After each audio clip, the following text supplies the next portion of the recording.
I'm Hannah Cole, 35 years old, and on a crisp October evening I stood under the chandeliered awning of the St. Regis, while 500 names paraded into my sister's wedding, every name but mine. The marble floor gleamed like still water, the doorman's white gloves flicked the air, and violins drifted from a ballroom I could see only in reflections. I smoothed the hem of a simple black dress and felt for the small cream envelope in my clutch, the one I'd brought as a quiet promise that tonight would be different. Around me, perfume and cologne mingled with the cold, and the lobby filled with voices that sounded like money. I told the receptionist my name, watched her smile tremble, and knew before she spoke that something deliberate had been done. A line formed behind me, polished shoes tapping gowns, whispering as they moved, and I stepped aside so the scene could swallow me whole. I pulled out my phone, found my sister's contact, and pressed call. By the time she answered, I had already decided what I would and wouldn't fight for. Before I go any further, tell me where you're listening from in the comments, and if you've ever had to stand your ground with someone you love, tap like and subscribe so more people can hear stories about choosing self-respect. I grew up in a small colonial on a quiet street where the maples turned gold every October, a house that smelled of coffee in the morning and pot roast on Sundays. My parents believed in showing up on time, saying thank you, and keeping your word even when it cost you. They taught us that bragging was tacky and generosity wasn't meant for display, and most weeks that looked like folding laundry at the kitchen table or dropping off a casserole to a neighbor who'd had a rough spell. I carried those habits into adulthood, without thinking choosing work where diligence mattered more than theatrics letting results speak when I wasn't invited to. It's a good way to live until you find yourself measured in rooms that reward the loudest story rather than the truest one. Then the virtues you were raised on start to feel like a quiet language nobody bothers to translate. By the time Lauren left for business school, we were walking different roads that ran through the same town. She loved the stage lights of a big brand launch and the easy applause that comes when your title announces itself. I loved the puzzle of a complicated deal and the map of a city laid out in floor plans and long-term value, the kind of work that rarely photographs well. When Lauren and Andrew got engaged, the tone of family dinners shifted by degrees. At first, polite curiosity about my listings and projects, then gentle teasing, then silence, when talk turned to bonuses, investors, and plans for a summer place near the water. I learned to keep my successes tucked away like letters in a drawer, not because I was ashamed, but because letting them out felt like arguing with a mirror that refused to show my face. The people who were proud of me tended to be clients who watched me work, not relatives counting seats at a table I rarely sat at. The St. Regis felt like a different world built on the same block, white-gloved service, a lobby that seemed to glow from within, and guests whose laughter rode the air like champagne bubbles. I paid for my dress at a discount store and felt fine about it until the elevator doors opened and a tide of satin and perfectly cut tuxedos swept by, talking about second homes and returns as casually as weekend plans.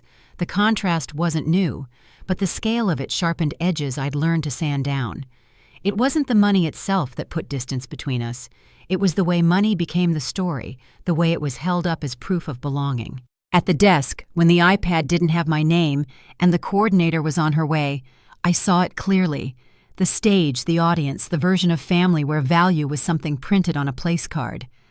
I thought about my mother's kitchen and how different warmth feels when it isn't filtered through a seating chart. I thought about the afternoons my father spent patching the porch, teaching us that care shows up in small, repeated acts, not grand gestures meant to be noticed. Those memories did not hurt. They steadied me. What hurt was realizing that somewhere along the way, my sister had started believing that love and prestige were the same thing and that I was a liability to her image. The envelope in my clutch was supposed to be a bridge, something given without fanfare, something that would have made us both proud. Standing there, I felt the heat leave my hands, and a different kind of clarity took its place. Some bridges are built to hold weight. Others only look pretty from a distance. The receptionist kept apologizing as guests streamed around us, and I told her it wasn't her fault, because it wasn't. A couple breezed by the woman's diamonds catching light that didn't reach where I stood. The coordinator appeared breathless and kind, already reaching for solutions, and I knew all the solutions were theater if the problem was intentional. I stepped aside to where the flowers were arranged in a tower of white and green, leaned against the cool rail, and dialed Lauren. She answered on the third ring, the sound of a bridal suite behind her zipper teeth, glass against glass, a rush of voices rehearsing happiness. I told her they couldn't find my name. She got quiet in a way that told me this wasn't a mistake. And when she finally spoke, low, precise, choosing every word, I understood that the first cut of the night was not going to be the deepest. Lauren's voice on the phone was calm, almost rehearsed. "Did you really think you'd be invited, Hannah?" She asked, her tone cooling with every word. Behind her, laughter and clinking glasses filtered through the sounds of people preparing for a night I was no longer part of. I said her name once, hoping she'd hear the disbelief in it, but she went on without pause. "You know who's here tonight? Investors, board members, people who could change Andrew's entire future. I can't have you talking about open houses and closings. It's not the right image." I listened quietly as her words built a wall I couldn't climb. By the time she hung up, the air around me felt colder than the marble floor beneath my shoes. I stayed still for a moment, clutching my phone while the lobby buzzed with arrivals. The receptionist kept glancing my way, torn between sympathy and protocol. I slipped the phone into my purse and opened the clasp that held the small cream envelope. The card inside wasn't thick or gilded, just simple ivory paper folded neatly in half. I handed it to the woman behind the desk and said, "Please make sure my sister gets this after the ceremony. It's her wedding gift." She nodded, still unsure whether she should apologize. I gave her a polite smile and stepped out into the October evening. The doors closed behind me with a quiet hush, sealing in the light and laughter. The night air carried that faint metallic chill that comes just before winter. I could still hear the music from the ballroom through the glass. A string quartet was tuning up the notes, floating like fragments of a world I no longer belonged to. I walked to the corner, my heels clicking against the sidewalk, and waited for a cab that never came. Across the street, the city pulsed with its own rhythm cars, moving people, talking, a reminder that the world was still turning. As I walked toward the subway entrance, memories pressed in like pages of a book I didn't remember writing. The divide between Lauren and me hadn't appeared overnight. It started years ago, subtle at first, a raised eyebrow at my career choice, a teasing comment over dinner, the way our parents' attention lingered on her stories and slid past mine. I'd grown used to being the listener, the one who asked questions, the one who nodded and smiled when conversation drifted toward things I couldn't afford or didn't envy. 8 years earlier, when I left a corporate accounting job to get my real estate license, Lauren had laughed outright. "You're giving up a stable career for sales," she'd said. "People don't buy houses every week, Hannah. It's not a real profession." At the time, I brushed it off, believing she'd come around once she saw how hard I worked. But at every family dinner, the comparisons grew sharper. She'd arrive late, full of stories about her latest campaign, or how her department had landed another Fortune 500 client. Mom would beam with pride, Dad would nod in approval, and then inevitably one of them would turn to me. "How's the house selling going, honey?" Mom would ask, the tone light, but the meaning clear. I'd tell them it was good. I never mentioned the luxury listings I'd begun handling, or the trust fund clients who sought me out for discretion, or the growing list of referrals I'd built through quiet persistence. I knew they wouldn't hear it the way I meant it. To them, Lauren's 6-figure bonuses and office corner view were the measure of real success. I was just the one chasing commissions, lucky to make rent. That difference became our family's favorite rhythm. Lauren talking about international clients and board presentations, me passing the potatoes. Dad's eyes gleaming with pride when she described another promotion, Mom squeezing her hand as if holding on to the bright one before she flew too high. They never asked what my days looked like, and I stopped trying to tell them. There's a strange peace in invisibility once you accept it. The last Christmas before her engagement had been the hardest. Lauren had just accepted Andrew's proposal, a man our parents adored before they even met him. The dinner conversation revolved around wedding plans and business forecasts, with occasional pauses for advice about my future. "You're not getting any younger," Lauren said, slicing into her roast beef. "You should think about stability. Real estate isn't exactly a retirement plan." Mom nodded her fork midair. Your sister's right. Maybe Andrew's company needs someone in finance. Lauren could put in a good word. I smiled, pretending the suggestion was kind.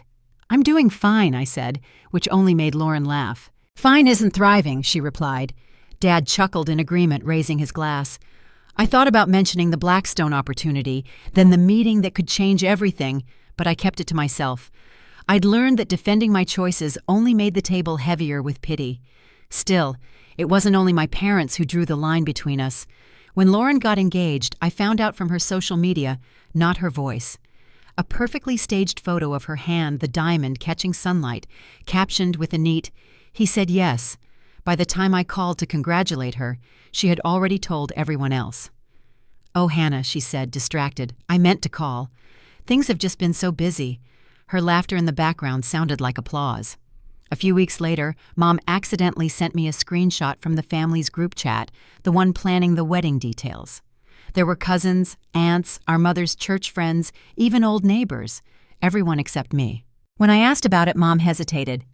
"Honey, we just didn't want to make you feel out of place," she said gently. "You're not married, and these things, well, they can be hard."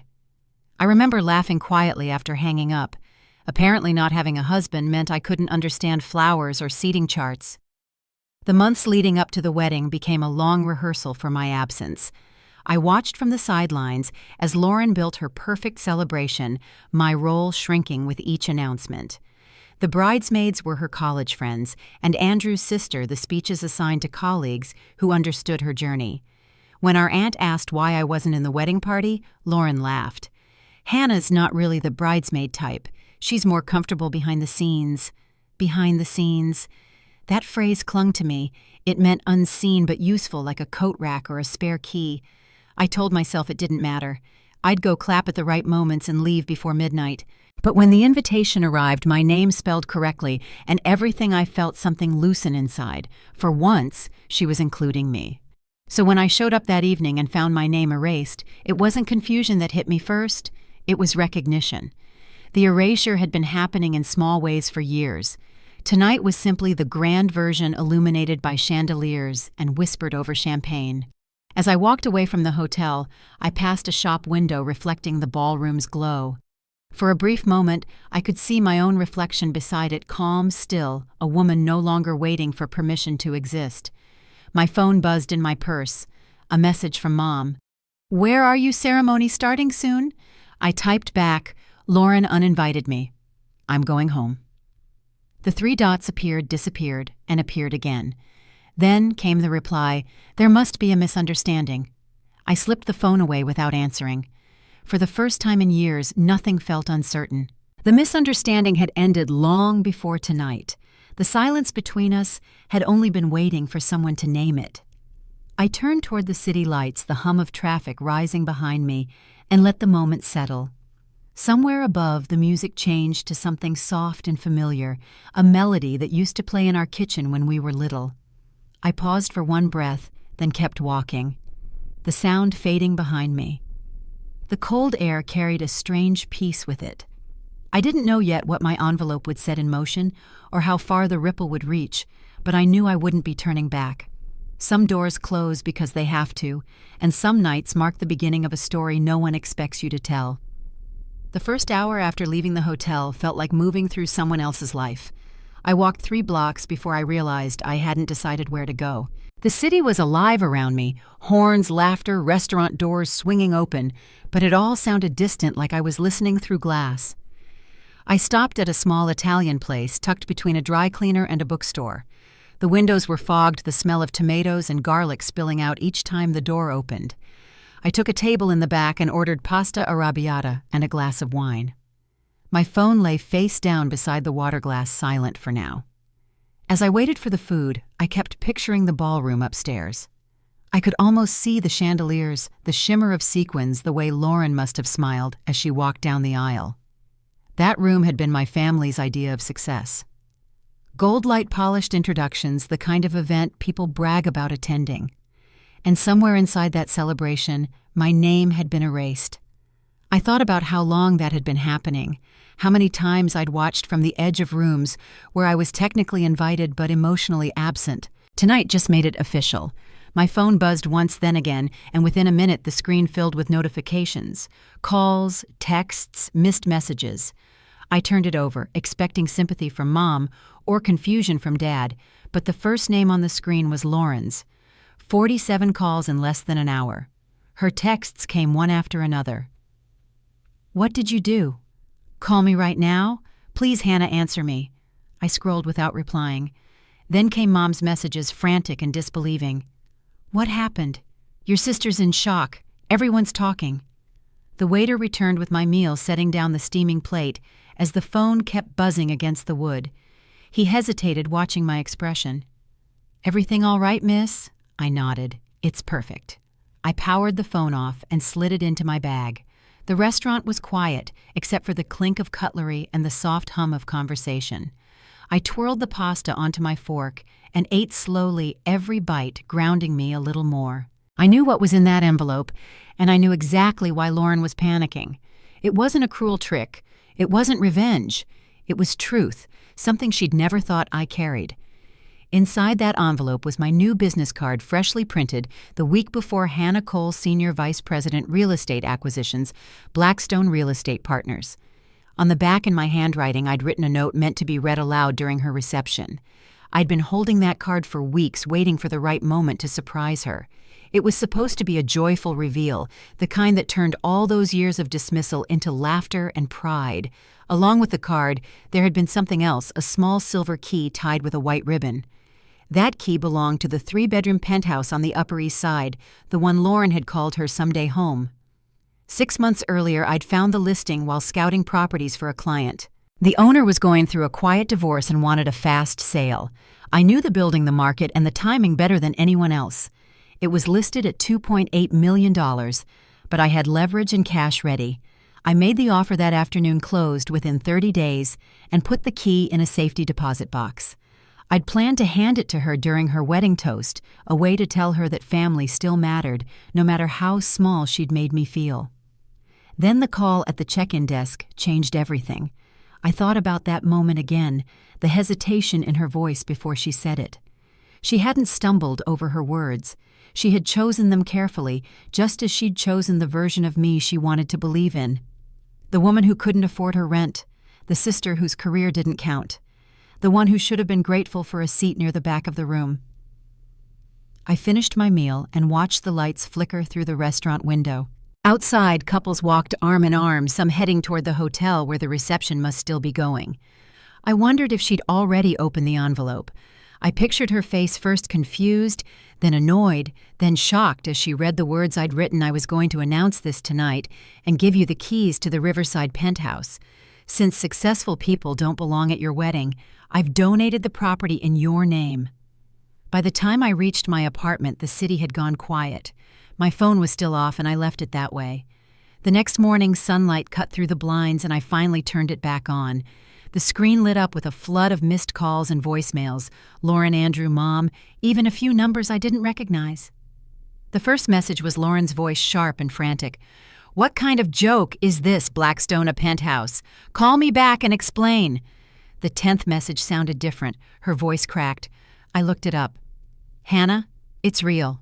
You're on their website. Please just call me." Andrew's tone was calmer but heavy with disbelief. "Your sister is in pieces. Half our guests recognized your name. Investors are asking questions. Please, let's talk." Mom's voicemail arrived next, her words caught between anger and confusion. "Why didn't you tell us? Why would you embarrass your sister like that? This isn't how family treats each other." I deleted none of them. They played one after another as I made coffee, the sound of years of certainty unraveling. For the first time, they were reacting to who I really was, not the version they'd invented. But it wasn't celebration, it was chaos. I spent that Sunday morning at my desk, writing out my next steps. The penthouse was already under review by my attorney for donation transfer to the Women's Shelter of New York. I had met their director, Carla Dawson, 2 days before the wedding. She'd been quiet but direct when I told her my plan. "That's the largest single gift we've ever received," she said. "Are you sure?" I told her I was. That afternoon, I sent the official paperwork to my accountant. The donation would fund transitional housing for women starting over those rebuilding after lost job cuts or family abandonment. It felt like the right place for something that had once symbolized everything shallow about success. I didn't tell anyone in my family about it yet. They'd learn soon enough. Late that evening, Emily called. My cousin had always been the only one who seemed to see both sides of our family clearly. "Your mom's been calling everyone," she said softly. Lauren opened the envelope in front of at least 50 people. "Someone pulled up your name on their phone." It spread through the room like wildfire. I could almost picture it, the whispers, the shock, the realization that the sister they'd written off had built a career in silence that none of them could match. Emily paused before adding, "3 of Andrew's investors recognized you. They said you handled their personal properties last year. They couldn't believe the connection." Her voice held a note of quiet pride. "I just wanted to tell you that you handled this with more grace than they'll ever deserve."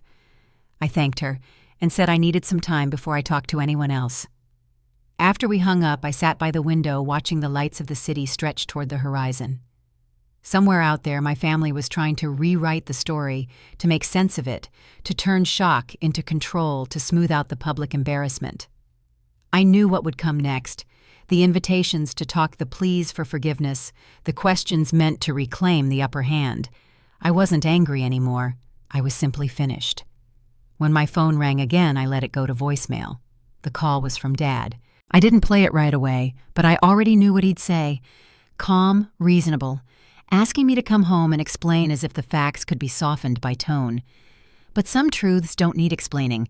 They just need to stand on their own, steady and unshakable. Outside, a cab passed below my window, its headlights cutting across the glass. I leaned back and closed my eyes.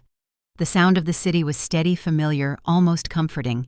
I'd spent years chasing approval that had no finish line. Tonight, I didn't need it anymore. The phone buzzed once more, this time a text from Emily family meeting tomorrow night. "Mom's calling everyone. Don't go unless you want fireworks." I smiled faintly and set the phone down. Whatever storm was brewing, I knew it would break without me. Some lessons only come after silence, and I was ready to let mine speak. Dad's voicemail played as I sat on the edge of my couch. His voice was steady, practiced. "Hannah, your mother and I think it's time we all talked. Lauren's devastated. Everyone's confused. We're meeting at the house tomorrow at 7. I didn't call back. There was nothing to explain, and I had no interest in standing in a room where everyone already had their story written. The next evening, my phone stayed on the table while I worked through numbers on my laptop. Every few minutes, another text from Emily appeared, short updates from inside the meeting I'd skipped. "They're all here. Aunt Linda, too. Then Lauren's crying. Mom keeps saying you embarrassed her." The last one arrived half an hour later. "Uncle Roger just asked if they even invited you." The room went silent. I could almost hear it, the quiet spread of realization, the first crack in the version of the truth they'd built around my silence. Emily called once the house had emptied. "That was chaos," she said, her voice hushed, even though she was driving home. "Your dad tried to keep order, but people started asking why you weren't on the guest list at all. Lauren kept saying it was a mix-up." There was a pause, followed by the faint sound of her turning onto the highway. "Then Aunt Linda asked if you knew about the investor guest list." Lauren froze. "That's when she finally admitted it, said she was protecting you from feeling out of place." "Protecting me," I repeated quietly. The word tasted hollow. "It didn't go over well?" Emily continued. "Uncle Roger actually laughed. He said, and I quote, 'Protect her from what success?' Apparently, he looked up your name after the wedding, too. He told everyone you're on Blackstone's leadership page." I closed my laptop and leaned back in the chair. I could imagine my mother trying to smooth it all over, insisting that I'd misled them by keeping secrets. That was always her way. If something didn't fit the family story, she'd rewrite it until it did. The next morning, I woke to find an email from Lauren. The subject line was just, "We need to talk." The message underneath was longer than I expected. She wrote that she couldn't sleep, that the calls from guests hadn't stopped, that investors were questioning her judgment. Then in smaller words, she asked if the penthouse was real. I didn't answer. By mid-afternoon, Sarah Miller called. She found the property records, she said, without preamble. "She's spiraling, Hannah. She saw your name on the Riverside deed, the same address she's been calling her dream apartment for years." I stared out the window at the skyline, the tops of buildings glinting in the late sun. "She called me 3 times in an hour," Sarah added. "Said she can't believe you bought it." My phone buzzed again before I could reply. This time it was Lauren herself. I let it ring twice, then answered. Her voice was small, nothing like the one I'd heard at the hotel. "You bought it?" she asked. "I bought an apartment," I said evenly. "It was never yours." She took a shaky breath. "You knew how much that place meant to me. You knew I wanted it." "I did," I said. "That's why it was supposed to be a gift." The silence that followed was long, just the sound of her breathing. "You were going to give me that apartment," she whispered. "I was. But you decided I wasn't successful enough to be in your wedding, so I decided you weren't grateful enough to receive it." There was another pause, heavier this time. When she finally spoke, her words cracked. "Please, Hannah, I was wrong. I said things I didn't mean. We can fix this." "Some things don't get fixed," I said softly. "They get learned from." That ended the call. The donation papers had already been signed earlier that morning. At 9 o'clock sharp, I'd met with Carla Dawson, the director of the Women's Shelter of New York, in a glass-walled conference room at my attorney's office. Carla's expression was careful as she flipped through the pages. "This property is worth nearly $3 million, she said. "You're certain about donating the full amount?" I nodded. "I wanted to provide housing for women starting over, people who've been told they don't belong anywhere. They'll make better use of it than I ever could." She slid the documents back toward me for the final signature. "This will change lives, Ms. Cole." An hour later, my attorney sent the completed file to my accountant and copied me on the email.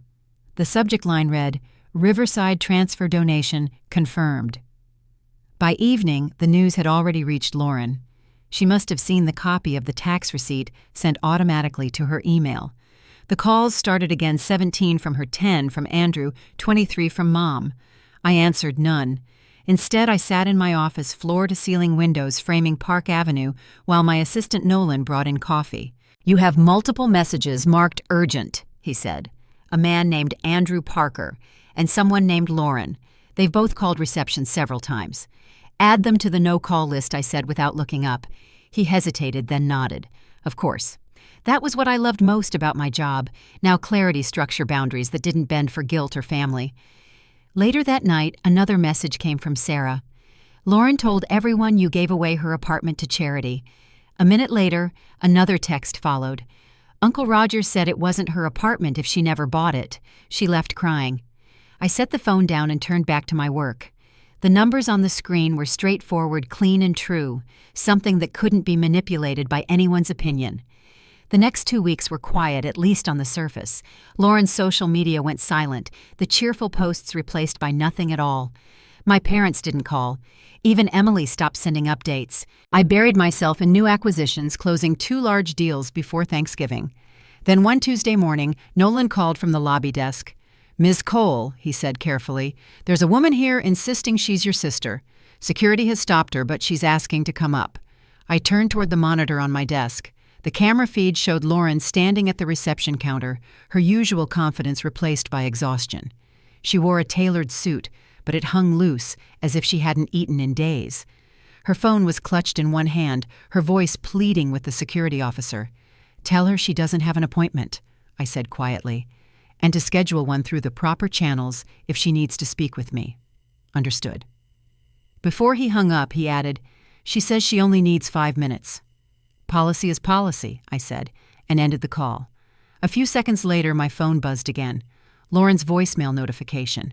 I didn't play it right away.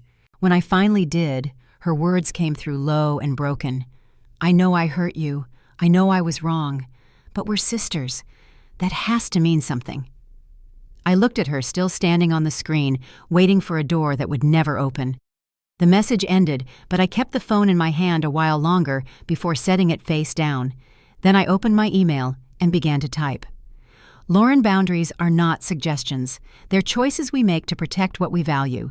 You made your choice when you removed my name from your guest list. This is mine. I wish you and Andrew well. Please don't come to my office again. Hannah." When I sent it, I watched the security feed one last time. Lauren glanced down at her phone, read the message, and stood still for a moment. Her shoulders sagged before she turned and walked out into the morning light. That was the last time she tried to contact me directly.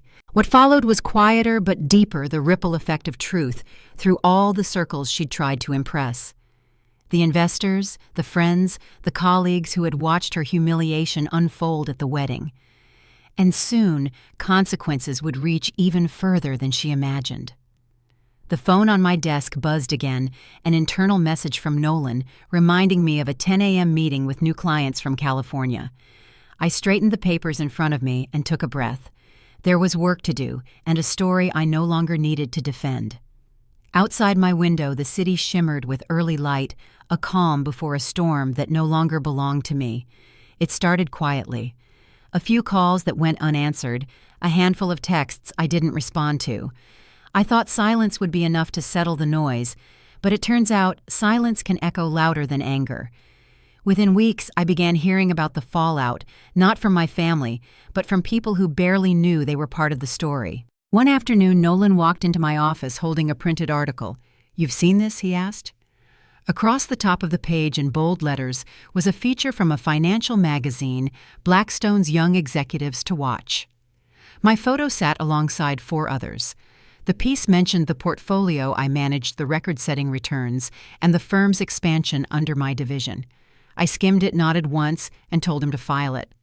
By the end of that week, it had made the rounds of every social circle Lauren and Andrew had worked so hard to impress. The first real sign of trouble came through Sarah. She called one Thursday evening, her voice carrying the weight of something bigger than gossip. Andrew's investors pulled out, she said. 2 of them were at the wedding. They found out what happened and didn't like how Lauren handled it. I stayed quiet, waiting. One of them told Andrew directly that humiliating a senior Blackstone executive at his own event showed poor judgment. It's all over the startup network. I thanked her for letting me know, though I wasn't sure what to do with the information. The distance I'd built wasn't meant to destroy anything. It was simply meant to keep me safe. But reputation doesn't always respect boundaries.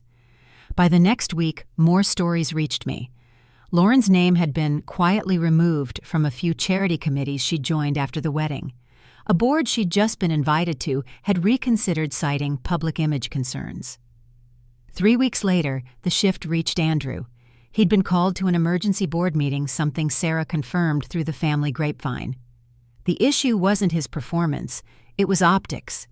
Having a spouse publicly tied to a scandal that embarrassed key investors was something they couldn't ignore. The solution was clinical, but clear: a new company policy barring spouses from corporate events. It wasn't personal, they'd said, but everyone knew it was. That morning, while I reviewed a new property portfolio, Nolan appeared at the door again. "There's a call for you," he said. "A Mr. Parker. He's called 3 times already." I didn't look up from my laptop. "Add him to the no-call list as well," I said. He nodded and closed the door quietly. Days blended into weeks. My work life thrived while theirs unraveled, and word of it spread faster than I would have liked. I received 2 more interview requests, one from the Wall Street Journal for a feature on women in real estate, and another from a finance network interested in leadership profiles. I declined both. I didn't want my success to become someone else's punishment. Then came the envelope in my mailroom, a clipping sent by my mother.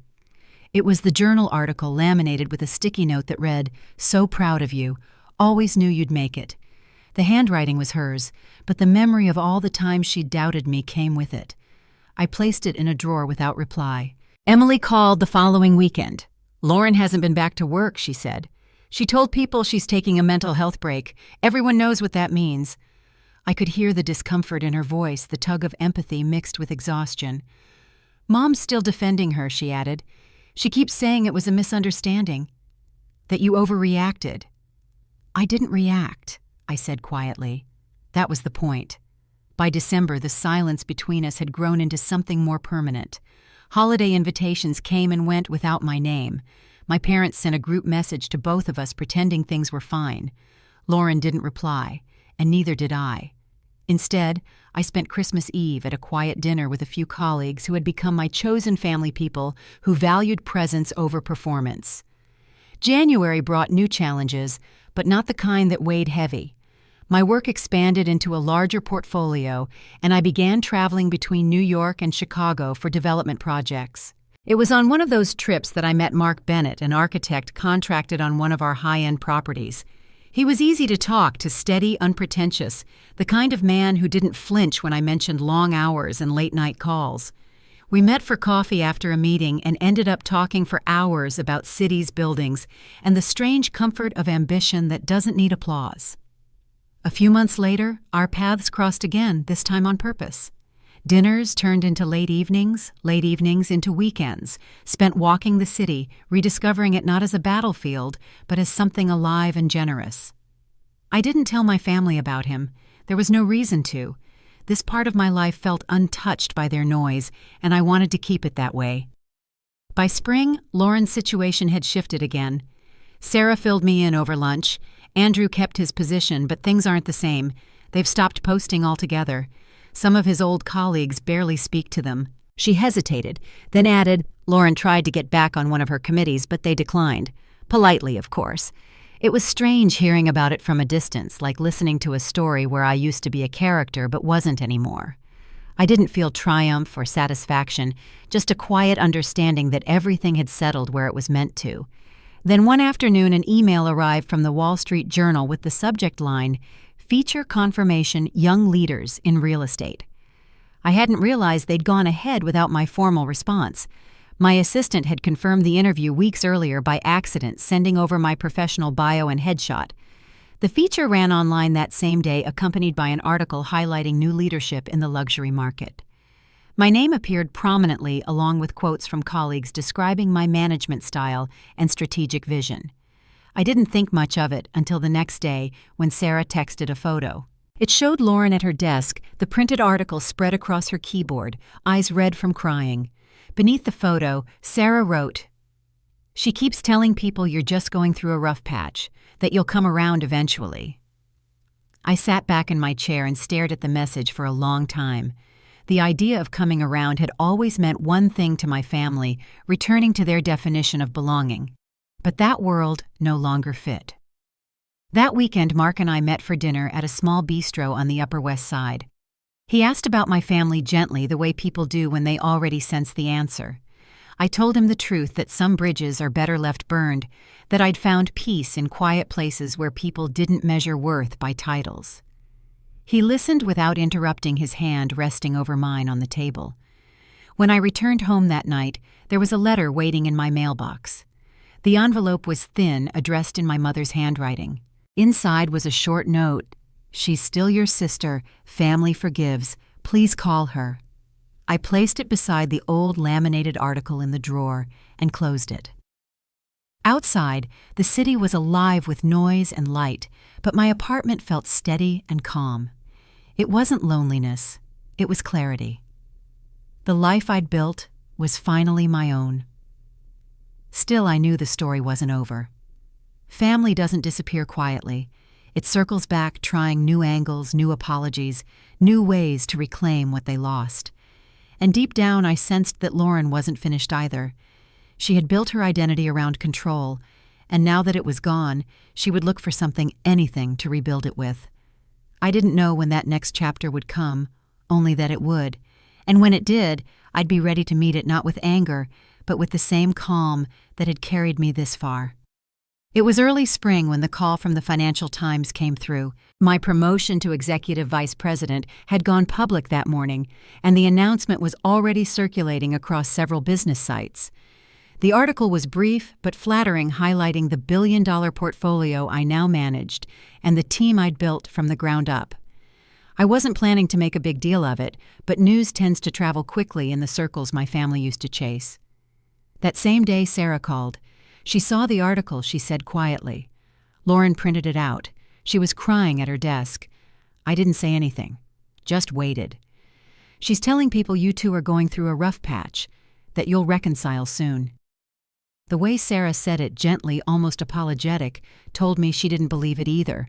For the next week, messages trickled in from family members I hadn't heard from in months. Some congratulated me, others tried to fold themselves back into my good graces through polite curiosity. Aunt Linda sent flowers to my office with a card that said, "Proud of you, sweetheart." My mother left 2 voicemails. The first was short, "Call me, please." The second lingered longer, her voice softer. "You've done so well, Hannah. Your father and I always knew you would. Let's not keep this distance any longer." I deleted both messages without replaying them. The truth was, the distance wasn't punishment. It was peace. And peace isn't something you negotiate. Outside of family noise, life had found a comfortable rhythm. Mark and I had been seeing each other for several months by then. He was different from anyone I'd known, calm, grounded, uninterested in the games of image or success that had ruled my past. On weekends, we'd take long walks through Central Park or cook dinner at his place, talking about travel or work or nothing at all. There was something steady about him, something that made it easy to exhale. One Sunday morning while we were making breakfast, he glanced up from the stove and said, "You ever think about inviting your family back into your life?" I paused before answering. "They haven't asked to be invited," I said, keeping my tone even. He nodded once, not pressing further. That was the thing about Mark. He understood silence the way some people understand music. Work was demanding, but in a way that energized me. My division was expanding into new markets, and I'd been tasked with leading acquisitions across several states. The team respected me not because of my title, but because I made sure they were seen. Nolan. My assistant had started calling our department the calm floor, a small joke that somehow stuck. It was around that time that Sarah invited me to lunch. We met at a quiet cafe near Bryant Park, a place with old wooden tables, and the kind of stillness that felt rare in Manhattan. She looked tired but kind, her eyes carrying that familiar family compassion I hadn't realized I missed. "She's trying," Sarah said after the waiter left. "Lauren, I mean. She's in therapy now. She says she's learning about toxic patterns and accountability." I stirred my coffee slowly. "That's good," I said. "I hope she's getting what she needs." "She misses you," Sarah added carefully. "She said you were the only one who ever really understood her." That caught me off guard. For years I'd been the measuring stick she used to prove her own worth. Hearing that she missed me sounded strange, almost fragile. "I don't know what to do with that," I said finally. "You don't have to do anything," Sarah replied. "Just know it's true." After lunch, I walked through the park, letting the early bloom of cherry trees fill the air with their faint sweetness. Families picnicked on the grass, children ran between benches, and for a moment the noise of everything else faded. The next day, while reviewing contracts at my desk, an email appeared from Lauren. The subject line read, "I owe you an apology." I stared at it for several minutes before opening it. The message was long measured, deliberate. She admitted that what she'd done at the wedding was cruel, that she had been consumed by insecurity and pride. She wrote that she didn't expect forgiveness, but hoped I would at least believe she was trying to change. At the bottom of the email was a single line that made me pause. "I've learned that success isn't what I thought it was. You showed me that even when I refused to see it." I closed the message and sat back. For the first time in years, her words didn't sting. They simply existed, real, unvarnished, and far too late. I didn't reply. Some apologies don't need an answer to be understood. A few weeks later, Mom called again, this time leaving a longer message. "She's doing better," she said. "You'd be proud if you saw her." Family forgives, Hannah. It's what we do. I listened all the way through before deleting it. Forgiveness wasn't the issue, it was trust. And trust once broken isn't rebuilt by wishful thinking. By midsummer, the world had shifted again. The shelter I donated the penthouse to had finalized its sale, and Carla Dawson came by my office to deliver an update. She looked brighter than I'd ever seen her. "The market jumped before closing," she said. "We sold it for $3.2 million. That money will fund 7 years of operations, 43 women already in transitional housing because of your gift." I smiled as she spoke, listening to the numbers but seeing faces I'd never meet. "That's incredible, Carla," I said. She nodded. "You did something rare. You turned pain into possibility." After she left, I stood by the window for a long time watching the city stretch out below. Somewhere out there, Lauren was still living her life, maybe rebuilding, maybe still searching for meaning in a version of success that had finally shown its cost.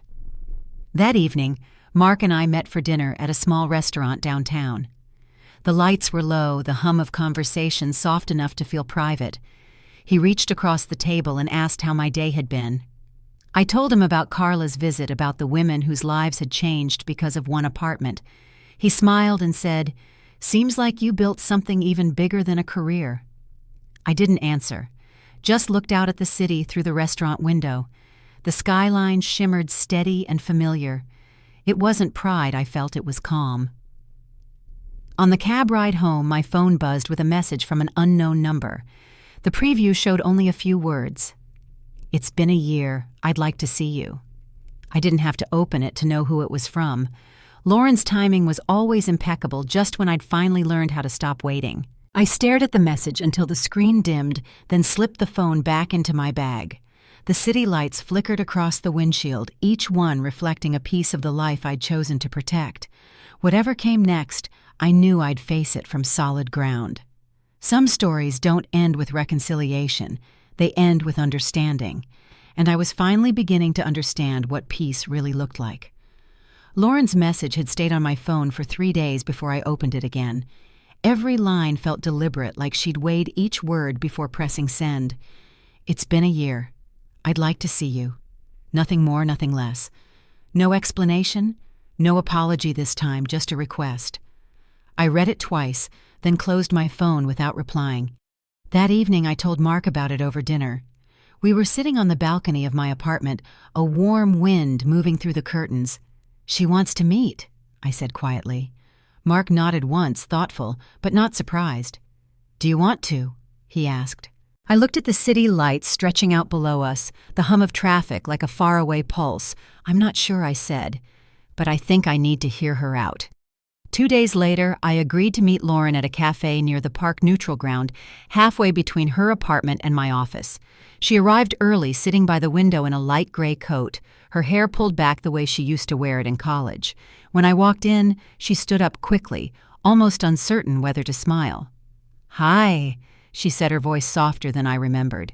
"Hi," I replied, taking the seat across from her. The silence between us was careful, like glass that might crack if we moved too quickly. "I wasn't sure you'd come," she said after a moment. "I almost didn't." She nodded, eyes fixed on the coffee cup in her hands. "I know I don't deserve your time," she said, "but I needed to see you face to face."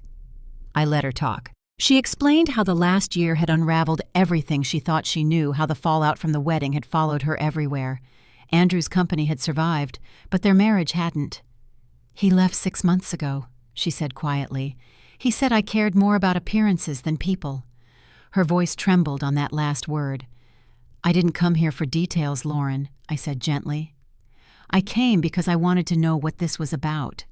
She looked up, then her eyes tired but clear. "It's about starting over," she said, "and telling you that I finally understand what you were trying to teach me. All those years I thought success meant being seen. You were trying to show me that real success is being steady." I didn't answer right away. The cafe around us hummed with low conversation and clinking cups. For the first time, she wasn't performing. She was simply there, vulnerable, real. "I joined a nonprofit," she said suddenly, "marketing for a women's workforce program downtown. One of the sponsors mentioned your name during orientation. They said your donation kept the program afloat." "That's good," I said quietly. "I didn't know until then," she added, "what that apartment actually became." I watched her fold her hands around the coffee mug, her fingers trembling slightly. 43 women have already moved through those housing units," I said. "It's not just a building anymore." She nodded, tears filling her eyes. "You gave away something that could have changed your own life, and I threw away my chance to be part of it." "You couldn't see it then," I said. "We were raised to think image mattered more than kindness. You just learned it the hard way." Lauren wiped her eyes, then reached into her purse. She pulled out an envelope and slid it across the table. "I don't expect you to accept this, but I wanted to contribute. To the shelter. It's small, but it's what I can do." I looked at the envelope, but didn't touch it. "This isn't about money," I said. "I know," she replied softly. "It's about responsibility. I want to help fix what I broke." The sincerity in her voice was something I hadn't heard in years. I nodded slowly. "If you're serious, talk to Carla Dawson.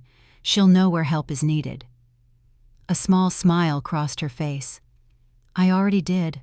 For a while, we just sat there. The air between us had shifted lighter now, but still fragile. Before we left, Lauren asked, "Do you think we could start over?" I looked at her, the sister who had once erased my name from a guest list and then spent a year learning why that mattered. "We can start forward," I said finally, "but not backward." She nodded, accepting it for what it was. As we walked outside, the afternoon light fell across the park, and for a moment it felt like closure, not perfect, but peaceful. A week later, Carla called. "I met your sister," she said with a trace of surprise. "She showed up to volunteer. She's working on marketing materials for our fundraising gala. She's quiet, but she's learning fast." "That sounds like her," I said, smiling faintly. "She also mentioned something about an idea setting up a mentorship program for women transitioning into new careers." Carla continued, "If it works, we could double our impact." "That's a good idea," I said.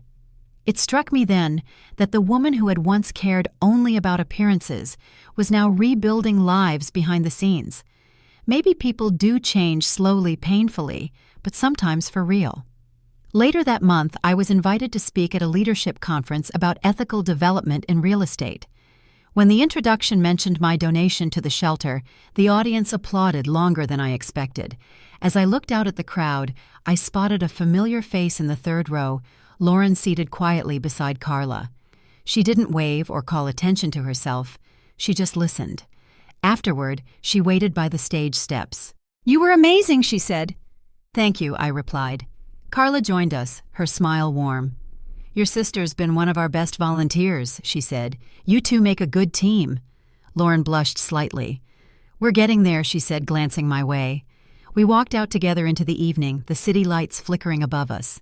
For the first time in years, the silence between us wasn't heavy. It was full of possibility. A few days later, I received a message from one of the shelter's residents, a woman named Dana, who had just completed the job program. She wrote Ms. Cole, "Thank you for believing in people like me. Ms. Parker told me what you did. Because of that, I'm starting a new job next week." I read the message twice and felt something settle inside me, something both steady and soft. Sometimes justice isn't loud, it's quiet, acts that ripple outward, changing lives one at a time. That night, Mark and I had dinner at home. I told him about Lauren volunteering about the letter from Dana. He listened and smiled. "Sounds like everyone's finally finding their place," he said. Maybe I said. It just took a while. Later, as I stood by the window watching the lights of the city, I realized how far things had come since that night at the St. Regis. The humiliation, the silence, the years of invisibility, they had all led here to a moment of balance I hadn't known I needed. Lauren and I weren't best friends again, and maybe we never would be. But we were finally walking in the same direction, even if it was on separate paths. And for the first time, that felt like enough. Still, a part of me knew that life had one more turn left to make something waiting beyond this calm, a final test of how far we'd both come. A full year had passed since the night I'd stood outside the St. Regis, watching my sister's wedding from the sidewalk. Life had unfolded quietly since then, not with grand gestures, but through small, steady moments of peace. The distance that once felt heavy now carried lightness, a kind of calm I'd never known before. The shelter's success became a quiet part of my daily rhythm.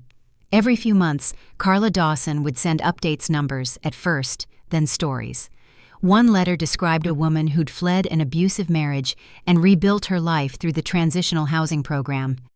Another wrote about earning her real estate license after completing the mentorship Lauren had helped design. Each note reminded me that the penthouse had become something larger than either of us, a place where people started over. Lauren and I kept in touch carefully without trying to force what had once been. She sent occasional messages, short but genuine. On my birthday, she mailed a card with a photograph of the shelter's garden. Planted by the residents, she wrote. They say it's a symbol of second chances. I placed it on my desk beside a framed photo of Mark and me, taken on a windy afternoon by the river. Work continued to grow, and with it came a new sense of balance. My title, once the measure of everything, had become just another detail in a life filled with meaning.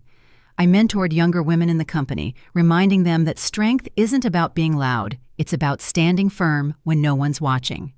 Nolan, my assistant, had earned his promotion, and watching him lead his own team felt like a quiet kind of victory. One morning, as I reviewed project reports, Carla called unexpectedly. "I thought you should know," she said, her voice bright. "The shelter's expansion broke ground today. We're naming the new building the Cole House after both of you." For a moment, I couldn't speak. After both of us, I asked. "Yes," she said. "Lauren requested it. She said it was time people knew the full story, how forgiveness can build something stronger than pride." That afternoon, I walked to the construction site. The air smelled of dust and new beginnings. Lauren was there, standing beside Carla, in a simple navy coat, her hands clasped in front of her.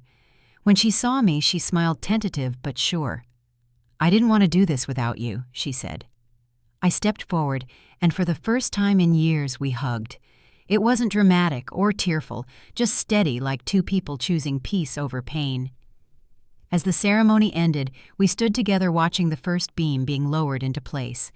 "You know," Lauren said softly, "I used to think losing that penthouse was the worst thing that ever happened to me. Now I see it was the only thing that could have saved me." I nodded, eyes fixed on the rising frame. Sometimes life has to take everything from us before we notice what really matters. In the months that followed, our relationship found a quiet rhythm. We didn't rewrite the past or pretend it hadn't happened. We simply moved forward, one respectful conversation at a time. On Sundays, she'd join Mark and me for brunch, bringing stories from her work at the shelter. She seemed lighter now, content in a way ambition had never given her. The last time I visited the Cole House, it was nearly complete. The walls were painted a soft cream sunlight, spilling through wide windows onto new furniture donated by local businesses. On one wall hung a plaque engraved with simple words, "Built on lessons learned, love renewed, and lives restored." Standing there, I thought back to the woman I'd been that night, outside the St. Regis, cold, uninvited, holding an envelope that would change everything. I didn't know then that walking away would lead me here to a life built on purpose instead of approval. Mark found me by the window, his arm slipping gently around my shoulders. "You did it," he said quietly. "We did it." I corrected, though I knew the truth ran deeper. It wasn't about doing, it was about becoming. Later that evening, as the city lights shimmered against the Hudson, I sat at my desk and opened a blank card. Inside, I wrote a simple line, "Peace isn't found in being seen, it's found in being true." I signed it Hannah and addressed it to Lauren. There was nothing left to explain, only gratitude for how far we'd both come. Some stories end with applause, others with understanding. Ours ended with stillness, a kind of justice that didn't need to prove itself. If you've ever had to rebuild your peace after being underestimated, I hope my story reminds you that strength doesn't shout, it stands. And when you finally find that steadiness, hold on to it gently. It's the truest kind of success there is. Thank you for listening. If this story spoke to you, share it with someone who's learning to stand on their own again. Sometimes that's all it takes to remind another person they're already enough.